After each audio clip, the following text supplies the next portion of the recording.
সুপ্রভাত বন্ধুরা, সকলে কেমন আছো? আশা করছি প্রত্যেকে অনেক অনেক ভালো আছো। তো দেখো, আজ দিনটা ছিল মঙ্গলবার আর এখন বাজে সকাল 10টা। তো ঘুম থেকে উঠেছি আজকে একটু লেট করে, কারণ আজকে রিজুর পরীক্ষা নেই আর সৌমর তো এখন ভ্যাকেশন চলছে। আর এখন প্রথমেই চলে এসেছি তিনতলায়। তো তিনতলার যা রোজের কাজ আছে সেগুলো সমস্ত এক এক করে গুছিয়ে নেব। উপরে এসে প্রথমেই চারদিকে জানলা দরজাগুলো সমস্ত খুলে দিলাম, না হলে ঘরটা খুব বদ্ধ হয়ে থাকে, একদম ভালো লাগে না সকালবেলা, জানো তো। তো দেখো, এখন জানলা দরজাগুলো খুলে দিয়েছি আর এখন একটু আমি আমার জন্য চা করে নিচ্ছি। তো সৌম্য এখনই ঘুম থেকে উঠলো, ও নিচে রয়েছে, এখনই ওপরে উঠবে। তো তার আগে আমি চাটা বানিয়ে নিলাম আর এদিকে ভাতটাও বসিয়ে দিয়েছি, কারণ বরের অফিস আছে, তো ও বেরোবে হচ্ছে 11টা সাড়ে 11টার মধ্যে। আর এর মধ্যেই কিন্তু চা খাওয়া হয়ে গেছে আর এখন একটু চুলটা ভালো করে আঁচড়ে নিচ্ছি। রাত্রে যেহেতু আমি চুল বেঁধে শুই না, তো চুলটা অনেকটা জট পড়ে থাকে। আসলে চুল বাঁধলে আমার মাথায় খুব ব্যথা করে, তো ওই জন্য আমি চুলটা বাঁধতে পারি না। তো চুলটাকে একটা হালকা করে গার্টার লাগিয়ে তারপরেই শুই। আর এখন ভালো করে চুলটা আঁচড়ে একটা বেঁধে পনিটেল করে নিলাম। আর এখন চলো সমস্ত কাজকর্মে লেগে পড়বো।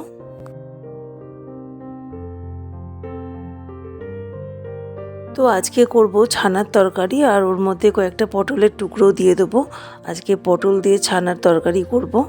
তো এই এক পদই আজকে রান্না করব। আর আমি যেহেতু ছানা খুব একটা ভালো খাই না, তো পটল কয়েকটা দিয়ে দেবো। পটলের আর আলুর ঝোল দিয়ে আমি খেয়ে নেব, আর ওরা ছানার বড়া তরকারি দিয়ে ভাত দিয়ে খাবে। ভাতটা কিন্তু আমার অর্ধেকের বেশি হয়ে গেছে, আর একটু পরে ভাতটা নামিয়ে দেবো। আর এখন একটু জল গরম করে নিলাম, সৌম্যর জন্য একটু বিস্কিট ভিজিয়ে দিচ্ছি। সৌম্য উপরে চলে এসেছে আর এখন তো ওকে দুধ দিতে পারছি না, ও দুধ খাচ্ছে না যেহেতু, তো ওই জন্য বিস্কিট আর জল দিয়ে এখন ভিজিয়ে দিয়ে রাখলাম। আর সিঙ্কে যে কটা বাসন ছিল এখন ধুয়ে নিচ্ছি। আর এর মধ্যে সকালের কিছু বাসন আছে, চায়ের বাসন টাসন রয়েছে, তো এগুলো সমস্ত মেজে নেবো। আর কয়েকটা কাজে দিদিকেও মাজতে দিয়ে দেবো এখন। গতকাল পটলগুলো আনা হয়েছিল, তো এগুলো আর ফ্রিজে রাখিনি, এইভাবে বাটিতে করে জলে দিয়ে রেখে দিয়েছি। এভাবে বাটিতে করে জলে ভিজিয়ে পটল রাখলে অনেক দিন পর্যন্ত পটল কিন্তু টাটকা থাকবে। তো ওই জন্য আমি আর ফ্রিজে ঢোকানোর দরকার নেই বলে আর ফ্রিজে রাখিনি। আর এখন চলো সমস্ত এই বাসনগুলো ধুয়ে নিচ্ছি আর এরপর রান্নার দিকে যাব। সৌম্যর ওষুধগুলো এখন মোটামুটি শেষ হয়েছে, তো আজ থেকে ওকে একটু একটু করে নর্মাল খাবার দেবো ভাবছি। এতদিন তো প্রায় ডাল সেদ্ধ আর আলু সেদ্ধ দিয়েই ভাত দিচ্ছিলাম, প্রায় সেই 4 তারিখ থেকে 1 মাসের কাছাকাছি হতে চললো। ওকে না কোনো সবজি, না দুধ, না ছানা, পনির কিচ্ছু খাইনি। তো এখন ডাক্তার বলল একটু একটু করে অভ্যাস করতে। ওর পেটের ইনফেকশানটা কতটা কমেছে, কতটা ওর পেট নিতে পারছে, সেই বুঝে ওকে খাবারটা দিতে বলেছে। তো ওই জন্য আজকে অনেক দিন পরেই ছানার বড়ার তরকারি করছি। এর আগে একদিন করেছিলাম, রিজুর মতো অল্প করে একটু করেছিলাম, তো আজকে করছি সবার জন্য। তো দেখো 6টা মতো পটল কেটে নিয়েছি। পটল ওরা খুব বেশি খাবে না, 2-1 পিস করে খাবে। আর পটলটা মেনলি আমি আর রিজুই খাবো। তো এখন কড়াইতে তেল গরম করে নিয়েছি আর পটল আলুগুলো একটু ভালো করে ভাজা করে নেবো। আর একে দেখো কি শুরু করেছে, ও তো ঘুম থেকে উঠে এসেছে, ওকে খাবার খাইয়েও দিয়েছি। আর এখন বললাম একটু আন্টির হোমওয়ার্কগুলো করে নিতে। তো যেই না পড়তে বসতে বলেছি অমনি ওর দুষ্টুমি শুরু হয়ে গেছে। তো একটু ধমক দিলাম, আবার পড়া শুরু করলো। তো চলো, বারান্দায় 2-1টা জামা কাপড় মেলা ছিল, সেগুলো সব তুলে নেব। আর একটা চাদরও কেচে মেলেছিলাম, এটাও তুলে রাখলাম। তো এই যে এখন ছানার বড়াটা মেখে নেব। এর মধ্যে দিয়ে দিচ্ছি পরিমাণ মতো নুন, হলুদ আর একটুখানি আদা বাটা, আর একটা ছোট কাঁচা লঙ্কা দিচ্ছি। এখন সৌম্যর জন্য খুব বেশি ঝাল দিতে পারবো না কোনো খাবারে। তো ছানার বড়াটা মাখতে এসে দেখছি ময়দাটা আমার শেষ হয়ে গেছে আর আটাটাও শেষ হয়ে গেছে। আটাটা আবার ড্রামে ঢালতে চলে এলাম। যেহেতু ময়দা নেই, তো এই সামান্য করে একটু আটা দিয়ে দিচ্ছি। আর এখন ভালো করে সব কিছু মেখে নিচ্ছি প্রায় 4-5 মিনিটের মতো। তো খুব ভালো করে মসৃণ করে নিলাম ছানাটা। আর এইবার এদিকে ছোট কড়াটা বসিয়ে দিয়েছি, এদিকে তেল দিয়ে দিয়েছি। তো এদিকেই ছানার বড়াগুলো ভেজে নেব। আর ওদিকটায় দেখো আমার কিন্তু মশলা কষানো প্রায় শুরু হয়ে গেছে। পটল আলুটা ভাজা করে নিয়েছিলাম আর তারপরে আদা জিরে বাটা দিয়ে যেভাবে নিরামিষি পটল তরকারি করে সেইভাবেই করে নিচ্ছিলাম। আর যেহেতু বললাম রান্নার একটু তাড়াহুড়ো রয়েছে, বরের অফিস আছে, তো এর জন্য এদিকের কড়াটায় বড়া ভাজাগুলো বসিয়ে দিচ্ছি, তাহলে ওদিকে বড়া ভাজাগুলো হয়ে গেলে ঝোলের মধ্যে মিশিয়ে দিতে পারবো, আর ততক্ষণে আমার এদিকে মশলা কষানোটাও হয়ে যাবে। তো যদিও আজকে এক পদ করব, কিন্তু তাড়াহুড়োর জন্যই দুটো কড়া বার করতে হলো। তো দেখো এদিকে বড়া ভাজাগুলোও চলছিল আর মশলাটাও মোটামুটি কষিয়ে নিচ্ছিলাম। আর এখানে টোটাল এখন আমার 12-13টা মতন বড়া হয়েছে। 1 লিটার দুধ নিয়েছিলাম আর এর সাথে সামান্য একটু আটা মিশিয়েছিলাম। তো এদিকে ঝোলটাও ফুটে গেছে, আর ঝোলটা একটু গাঢ় হয়ে যাওয়ার পরে আমি কিন্তু বড়া ভাজাগুলো মিশিয়ে দেব। আর এখন আমার রান্না হয়ে গেছে কমপ্লিট। তরকারি আর ভাতটা টেবিলের ওপর এনে রেখে দিলাম। আর এবার অনেক দিন ধরে যে কাজটা করব ভাবছি সেটাও নিয়ে বসে পড়েছি। তো এই ডাইনিংয়ের পাখাটায় প্রচণ্ড পরিমাণ ঝুল পড়েছিল। তো আজকে ভেবেছিলাম যে পাখাটা পরিষ্কার করব। অনেক দিন ধরেই ভাবছিলাম, কিন্তু সময় হয়ে উঠছিল না। তো আজকে যেহেতু রান্নাটা একটু কম করলাম, তো ভাবলাম আজকে একটু সময় পাওয়া যাবে। তো এখন পাখাটাকে ভালো করে ঝুল ঝেড়ে পরিষ্কার করে নেব। আর তার সাথে ডাইনিংয়ের ফলস সিলিংয়েও দেখছি অল্প অল্প ঝুল জমতে শুরু করে দিয়েছে। তো আজকে যখন ডাস্টিং করছি তো পুরো ঘরটাই ভালো করে পরিষ্কার করে নেব একবারে। আর এখন কিন্তু তোমার 12:30টার ওপরে বেজে গেছে। তো সৌম্যকে বললাম একটু বারান্দায় গিয়ে দাঁড়াতে। এই ঝুল টুলগুলো ওর নাকে গেলে আবার অ্যালার্জির প্রবলেম রয়েছে যেহেতু, তো ওর হাঁচি কাশি শুরু হয়ে যাবে, তো সমস্যা হবে। তো ওকে বলেছিলাম একটু বারান্দায় গিয়ে দাঁড়াতে, তো বারান্দাতেই ছিল। পাখাটা ঝাড়তে অনেকটা অসুবিধা হচ্ছিল, কারণ দেখো আমাদের এখানে কিন্তু সিলিংটা বেশ উঁচু। তো চেয়ারের উপরে উঠে দাঁড়ালেও কিন্তু খুব ভালো করে হাত পাওয়া যায় না পাখার উপরে। আমাদের কোয়ার্টারে যেরকম ছিল সিলিংটা নিচু, খাটের উপর দাঁড়ালেই কিন্তু সুন্দরভাবে পাখা টাকা পরিষ্কার করা যেত। কিন্তু বাড়িতে এসে দেখছি সিলিংটা অনেকটা উঁচু যেহেতু, তো প্রবলেম হচ্ছিল। ধীরে সুস্থে অল্প অল্প করে আস্তে আস্তে করে নিচ্ছিলাম। তো একটু ধৈর্য নিয়ে একটু সময় নিয়ে করে নিলাম। পাখাটা ভালো করেই পরিষ্কার হয়ে গেছে। আর এখন কিন্তু সারা ঘরের ডাস্টিংটাও করে নিচ্ছি। ঘরে আমার খুব বেশি ঝুল পড়েনি, অল্প স্বল্পই ছিল। তো ভাবলাম পাখাটা যখন পরিষ্কার করব তার সাথে একসাথে ঘরটাও করে নিই, তাহলে পুরোটাই পরিষ্কার হয়ে যাবে। আর এই বক্সের দিকটাও ভালো করে পরিষ্কার করে নিচ্ছিলাম। তো এখন দেখো ঘড়িতে বাজে দুপুর 1:45টার কাছাকাছি।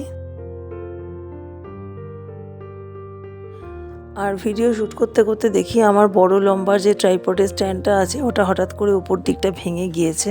তো এই জন্য ছোটো যে হ্যান্ড ট্রাইপডের স্ট্যান্ডটা রয়েছে ওটা দিয়েই শ্যুট করতে হচ্ছিল। তো আমি একটা ট্রাইপডের স্ট্যান্ড কিনবো খুব রিসেন্টলি, আর যেহেতু ভেঙে গেল তো আরও তাড়াতাড়ি কিনতে হবে। আর এখনও দেওয়ালের ওই দিকগুলো ঝাড়া মোছা হয়ে গেছে, আর এখন এই দিকের দেওয়ালটা ডাস্টিং করে নিচ্ছি। আর এরপরে একটুখানি শোকেস আর ওয়ার্ড্রোবটাও মুছে নেব, তাহলেই হয়ে যাবে।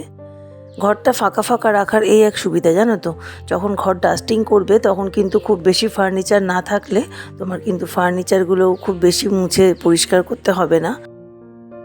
আগে যখন কোয়ার্টারে ছিলাম তখন তো দুটো ছোট ছোট ঘরের মধ্যে সমস্ত মালপত্র বোঝাই করে রাখতে হতো। তো জায়গাটা এতটাই ছোট ছিল, তো কিছু করার ছিল না, রাখতেই হতো যা যা ফার্নিচার রয়েছে সব কিছু। কিন্তু এখন বাড়িতে এসে যেহেতু জায়গাটা একটু বেশি পেয়েছি, তো ওই জন্য কিন্তু আমি ভাগ ভাগ করে সমস্ত ঘরে একটু একটু করে ফার্নিচারগুলো রেখেছি। এতে কি হয়, ঘরটার মধ্যে অল্প কয়েকটা ফার্নিচার থাকলে দেখবে ঘরটাও পরিষ্কার পরিচ্ছন্ন লাগে, ছিমছাম লাগে। আর কিন্তু তোমার পরিষ্কারের সময় খাটনিও খুব বেশি করতে হয় না। তো যেহেতু আমার এই 3তলার রুমটা ডাইনিং রুম হিসাবেই রেখেছি, তো এখানে ওয়ার্ড্রোবটাও রাখবো সেটাও ভাবিনি, কিন্তু ভেবেছিলাম যে 2তলাতেই রাখবো ওয়ার্ড্রোবটা। আসলে প্রয়োজনীয় জিনিসপত্র যেহেতু 3তলাতেও আমার অনেক কিছু থাকে, জামা কাপড়, তো ওই জন্য ওয়ার্ড্রোবের একটা পার্ট খুলে নিয়ে আবার 3তলায় চলে এলাম। নাহলে জামা কাপড় এটা ওটা আনতে কিন্তু বারবার করে ওপর নিচ করতে হয়। তো শোকেসটা রাখবো ভেবেছিলাম, আর ডাইনিং টেবিল আর সোফা এটাই রাখবো ভেবেছিলাম। এই খাট আর ওয়ার্ড্রোব এই দুটো জিনিস কিন্তু আমার এই ঘরে এক্সট্রা হয়ে গেছে। তবে ভেবেছি ভবিষ্যতে এরকম পজিশানটা চেঞ্জ করে নেব, কারণ এই খাটটা আমার এখানে রাখার কোনো প্ল্যান নেই। আর এখানে এই সোফাটা যেটাতে এখন আমরা ইউজ করি, এই সোফাটা তো অনেকটা পুরনো। তো এরপর যখন নতুন একটা বড় দেখে সোফা কিনবো তখন কিন্তু এই খাট আর এই সোফা দুটোকেই কিন্তু সরিয়ে দেব। আর এখানে থাকবে তোমার ডাইনিং টেবিল, শোকেস আর একটা বড় সোফা, আর উল্টো দিকে টিভি তো আছেই। এইটা হলেই কিন্তু ডাইনিং রুম পারফেক্ট লাগে। এর থেকে বেশি ফার্নিচার হলে কিন্তু তখন আর ঘরটাকে ডাইনিং রুম হিসাবে ঠিক মনে হয় না, আর দেখতেও সেরকম ভালো লাগে না। তো যাই হোক, চলো, বকবক করতে করতে কিন্তু সমস্ত ঘরের ডাস্টিং খুব সুন্দর করে নিয়েছি। আর এখন ওয়ার্ড্রোবটাকেও একটু কলিন দিয়ে কাঁচটা ভালো করে মুছে পরিষ্কার করে নিলাম। আর দেখো, জামা কাপড় কেচেছিলাম সকালে, তো ওগুলো মেলা হয়নি, ওদিকের কাজ করতে করতে ভুলে গেছি। তো এখন এই জামা কাপড়গুলো মেলে নিচ্ছি। আর এখন কিন্তু অল্প অল্প বৃষ্টিও শুরু হয়ে গিয়েছিল। তো এই সপ্তাহে তো পুরোটাই বৃষ্টি চলবে, কিছু করার নেই। তার মধ্যেই জামা কাপড়গুলো আবার মেলে দিয়ে আসলাম। আর এসে এখন আবার শোকেসটা ভালো করে মুছতে চলে এলাম। অর্ধেক কাজ করে রেখে মনে পড়ে গেছে যে জামা কাপড়গুলো তো মেলা হয়নি, আর বৃষ্টিও চলে আসছিল। তো জামা কাপড়গুলো মেলে দিলাম, ওগুলো সারাদিনে মোটামুটি শুকিয়ে যাবে। আর এখন সমস্ত ঘরের ফার্নিচারগুলো ঝেড়ে নিয়েছি। আর এখন বিছনাটা, সোফাটা ঝাড় দিয়ে ডাইনিংটা পরিষ্কার করে নিলাম। আর কাজের দিদি কিন্তু এক্ষুনি চলে আসবে, এসে ঘরটা ঝাড় দিয়ে মুছে দেবে। আর ডাইনিং রুমটা ঝাড়া পরিষ্কার করার পরে এই যে রান্নাঘরের সামনে যে বারান্দার মতো প্যাসেজটা আছে, এখানেও কিন্তু অল্প স্বল্প ঝুল জমেছিল। তো এদিকটাও আজকে একটু ডাস্টিং করে নিচ্ছি। ভাবলাম যখন ওপরে 3তলার ডাইনিং রুমটা করছি, তো সামনের জায়গাটুকুনিও করে নিই। আর আমি কিন্তু ঠিক এইভাবেই কাজ করি, সেরকম কোনো নির্দিষ্ট শিডিউল নেই, কিন্তু যখন যেটা নোংরা দেখি তখন চটপট সেটা পরিষ্কার করে ফেলি। আর এরকমটা করলেও কিন্তু তোমার ঘরবাড়ি মোটামুটি চকচকে পরিষ্কার পরিচ্ছন্নই রাখা যায়। আর দেখো বন্ধুরা, এখন কিন্তু ওপরের কাজ শেষ করে সৌম্যকে নিয়ে নিচে চলে এসেছি। আর আজকে বিছনা তুলতে অনেকটা দেরি হয়ে গেছে, যেহেতু ওপর দিকের এই এক্সট্রা কাজগুলো করলাম। আর এখন চলো, সমস্ত এই বিছনাগুলো ঝেড়ে নিচ্ছি, মশারিটাও গুটিয়ে নিয়েছি। আর এখন বিছনা বালিশ সব ঝেড়ে পরিষ্কার করে নেব। আর কাজের দিদি এখন ওপরের কাজ করছে, বাসন টাসন মাজছে। তো ওর ওপরের কাজ হয়ে গেলে তবে ও নিচে নামবে। আর আমি এর ফাঁকে এই কাজগুলো করে নিচ্ছি, আর এরপর সৌম্যকে স্নান করিয়ে দেবো। তো চলো, বিছনাটাও পরিপাটি করে গুছিয়ে নিয়েছি। দেখো, বেডরুমের মধ্যে এই বিছনাটাই কিন্তু মেন। এটা পরিপাটি থাকলে তোমার মনে হবে সারা ঘরটাই কিন্তু গোছানো, তাই না? তাহলে চলো, আজকের ব্লগটা এখানেই শেষ করছি। আবার ফিরবো নতুন ব্লগ নিয়ে। সবাই ভালো থেকো।